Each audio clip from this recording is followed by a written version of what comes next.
Hi, I'm Greg, and welcome to My Gregarious World. Please like and subscribe, and click on the notification bell so you'll be notified when a new episode is released. So we're on our way to Iceland in the North Atlantic. It's a little chilly, but not too windy, and the waves aren't too bad. It's actually been quite a calm crossing so far. After leaving Halifax, and before our arrival in Reykjavik, we had 4 consecutive days at sea. It turned out to be a long 4 days for us. The weather crossing the Atlantic was cold, dreary, and very windy. We didn't see the sun during these 4 days, and it was so windy that the doors leading outside to the promenade and top decks were often closed for safety reasons. Therefore, all passengers were confined to the interior of the ship for at least 2 of the days. Guests were permitted to walk through the pool area, but otherwise could not go outdoors.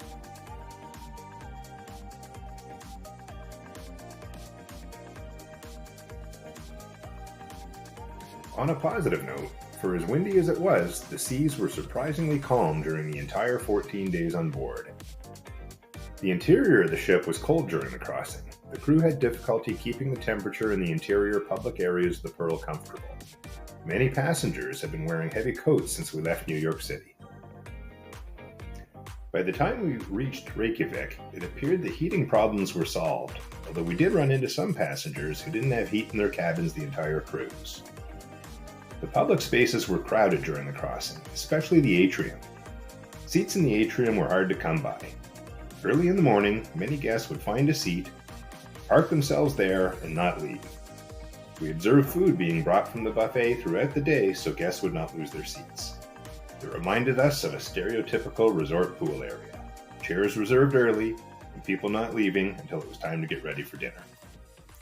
Since most of the entertainment during the day took place in the atrium, the crowds congregating here made it difficult to enjoy the area, and it was noisy. Guest relations and excursion desks were on the outer edges of the atrium, and it was sometimes challenging to speak to the customer service representatives as well as the people at the excursion desk. Trying to enjoy a peaceful meal at O'Shea's while action movies blared in the background was unpleasant and made it tough to carry on a conversation.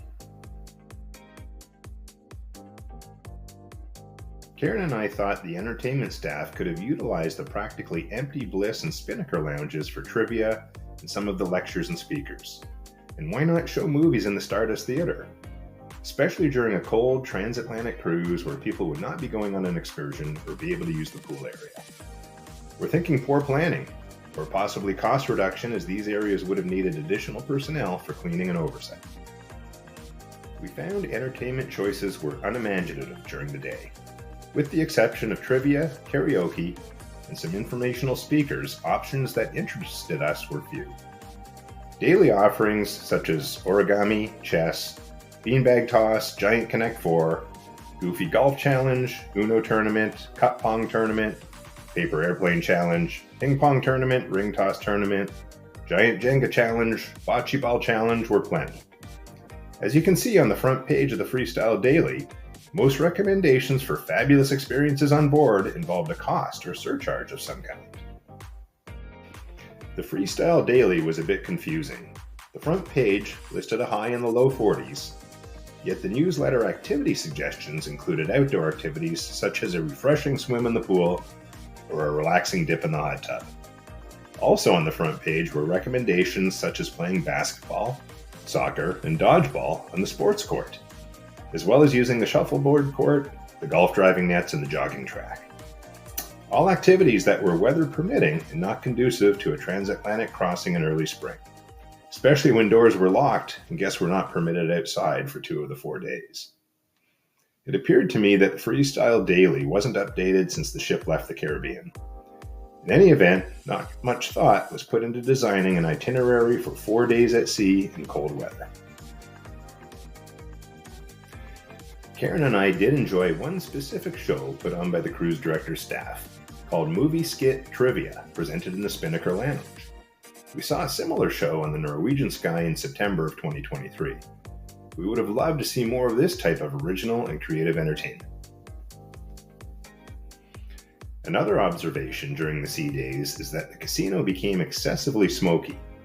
Although smoking is permitted in the casino, the rules state that smoking is permitted while playing. It is not meant to be used as a smoking lounge. We noticed many smokers sitting in the windows or just standing around, not gambling, but there was no enforcement of the rule. As Karen and I do not smoke, we don't know if any of the outdoor smoking areas were open, but even if they were, it would have been too cold and windy for most people.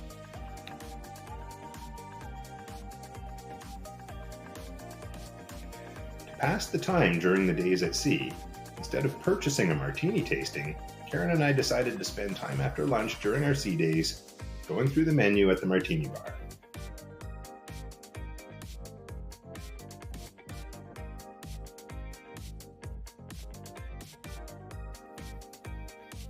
It was fun to watch the bartenders expertly and effortlessly prepare the martinis. The presentation was beautiful.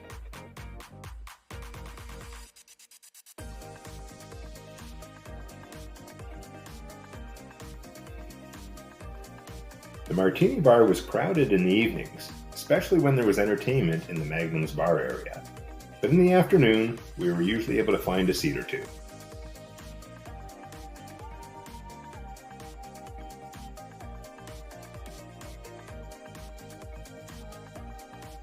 After our 14-day cruise was over, and we started the second leg of our cruise, we noticed that several of the martinis we had tried over the previous 14 days were no longer on the menu.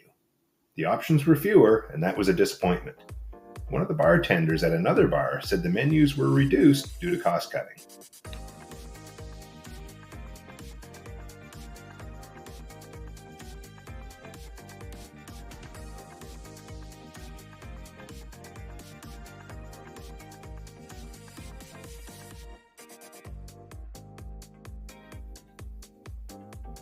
The espresso and chocolate martinis had a surcharge of $3 when using the drink package.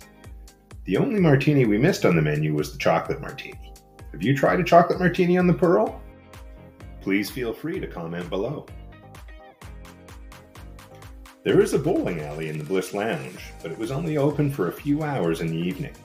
During days at sea, it would have been nice to have bowling available all day, or at least in the afternoons, especially since there were a lot of families with kids on board.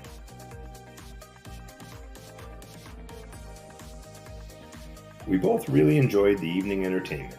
The Pearl seemed to focus on a lot of comedians, hypnotists, and magicians. We especially look forward to seeing the Pearl production cast. This group of singers and dancers was excellent.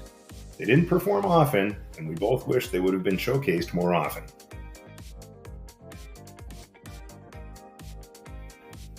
The Legends in Concert show was also not to be missed. This program featured 3 amazing singers impersonating Michael Jackson, Adele, and Stevie Wonder, as well as the singers and dancers from the production cast. It's a show you shouldn't miss.